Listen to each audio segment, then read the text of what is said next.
बढ़ते आगे बढ़ते हुए बात करेंगे बिल की।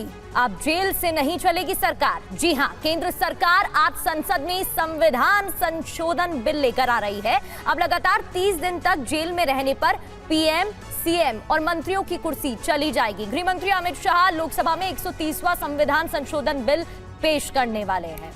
और बड़ी खबर, आज संसद में पेश होगा संविधान संशोधन बिल। आज संसद में सीएम मंत्रियों पर एक्शन वाला बिल पेश होना है। लोकसभा में 130वां संविधान संशोधन बिल पेश किया जाएगा। अमित शाह पेश करेंगे संविधान संशोधन बिल। सूत्रों के हवाले से आपको खबर बता रहे हैं। तो गिरफ्तारी या 30 दिन हिरासत पर पीएम, सीएम, मंत्री की कुर्सी चली जाएगी। तो अब जेल से नहीं चलेगी सरकार। गिरफ्तारी होने पर 30 दिन में हटेंगे प्रधानमंत्री, सीएम और मंत्री। अगर 30 दिन तक जेल में रहते हैं, 5 साल से ज्यादा सजा वाले केस में गिरफ्तारी पर कुर्सी चली जाएगी।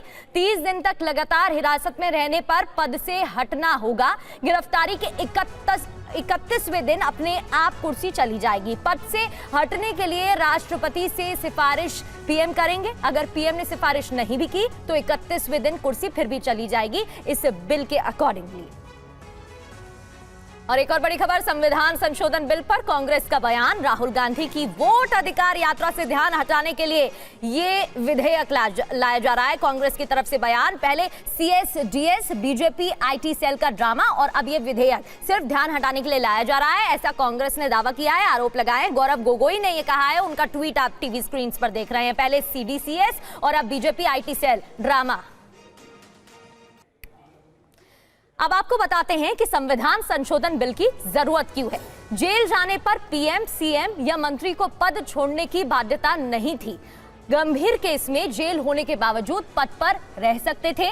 आपको याद होगा, केजरीवाल 177 दिन जेल में रहने के बाद भी सीएम रहे थे और उसके बाद आकर फिर जेल से जब बाहर आ गए थे, उन्होंने इस्तीफा दिया, फिर आतिशी सीएम बनी थी। दिल्ली में सत्येंद्र जैन जेल में जाने के बावजूद मंत्री बने रहे। तमिलनाडु की बात करें तो सेंथिल बालाजी भी जेल से मंत्री बने रहे थे और इसी परंपरा को खत्म करने के लिए यह बिल लाया जाएगा।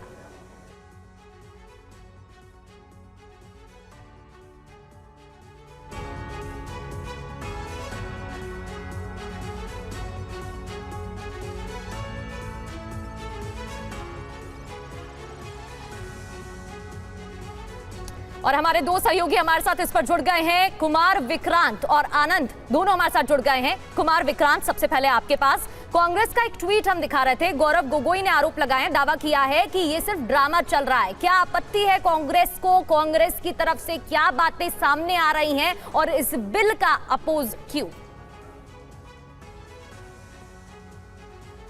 देखिए, पहली बात तो मैं आपको ये बता दूं कि ये संविधान संशोधन विधेयक है और इसको पास कराने के लिए सदन में सरकार को उपस्थित जो सदस्य होंगे उसमें 2/3 का बहुमत चाहिए, जो कि सरकार के पास कतई नहीं है। तो इसीलिए कांग्रेस कह रही है कि ऐसे वक्त में कांग्रेस का ये मानना है कि राहुल गांधी की यात्रा सफल हो रही है और सरकार उससे ध्यान भटकाने के लिए कभी नेहरू का मुद्दा, कभी इस तरह के बिल लाना, ये सारी चीज़ें लेकर के आ रही है। लेकिन दूसरा पहलू ये है कि लगातार विपक्षी पार्टियों का ये कहना है, चाहे अरविंद केजरीवाल हो, सत्येंद्र जैन हो, हेमंत सोरेन हो या फिर संजय राउत हो, इनको जब ईडी ने हिरासत में लिया या लगातार 1 महीने से ज़्यादा हिरासत में रखा, उसके बाद जब इनको बेल मिली तो किस तरीके से सुप्रीम कोर्ट ने ईडी और सीबीआई के खिलाफ बोला, टिप्पणियां की, कई मौकों पर फटकार भी लगाई। तो ऐसे में राजनीतिक प्रतिशोध के चलते सरकार की ओर से अगर ऐसा कोई कदम उठाया जाता है कि 1 महीने के लिए इनको इम्प्लीकेट कर दिया जाता है ऐसे विपक्षी नेताओं को और उनकी कुर्सी चली जाती है, सरकारें गिर जाती हैं,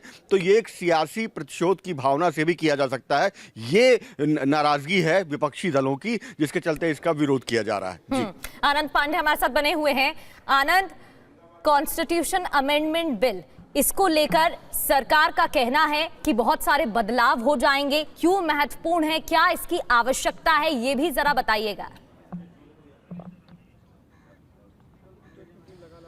बिल्कुल, सरकार का ये कहना है और जो बिल में भी ये लिखा हुआ है कि इस स्टेटमेंट ऑफ बिल जो है उसमें भी लिखा हुआ है कि जिसको चुन के जनता भेजती है, सांसद हो या विधायक को जिसको मंत्री बनाया जाता है, तो जनता के विश्वास भरोसे का प्रतीक होता है।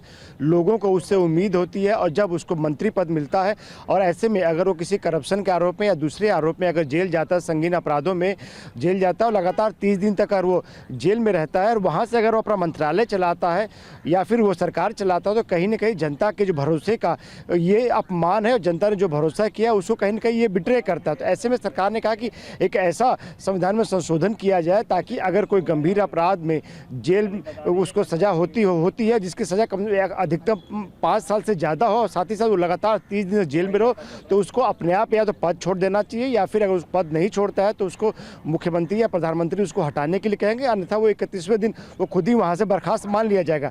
कुल मिलाकर सरकार का ये कहना है कि जेल के अंदर से न सरकार चलाई जानी चाहिए न ही मंत्रालय चलाया जाना चाहिए। और जिस तरह से पिछले समय आपने देखा कि अरविंद केजरीवाल हो या फिर सेंथिल बालाजी हो तमिलनाडु के, इन लोगों ने जेल में रह के मंत्री रहते हुए मुख्यमंत्री रहते हुए लोग जेल में रहे। तो ऐसे में सरकार का कहना है कि जनता जिस मकसद से इनको भेजती है, जो भरोसा है हमारे लोकतंत्र का, वो कहीं ना कहीं टूटता है और साथ ही साथ जो पारदर्शिता है वो नहीं आती है। पारदर्शिता में इसमें कमी रह जाती है कि कैसे फिर आखिर सरकार कैसे चल रही, मुख्यमंत्री कैसे सरकार चला रहे, मंत्री जेल में रहे कैसे अपना मंत्रालय चला। तो ऐसे में सरकार ने कहा कि इस बिल संविधान में संशोधन किया जाए और सरकार अब उसमें ये प्रावधान जोड़ेगी। बढ़ेगी, साथ ही अगर कोई कन्विक्शन नहीं है, कन्विक्ट नहीं है, उसके बावजूद 30 दिन तक अगर जेल है तो सजा होगी, कुर्सी चली जाएगी। बहुत बहुत शुक्रिया आप दोनों का तमाम जानकारी के लिए, अपडेट आपसे लेते रहेंगे।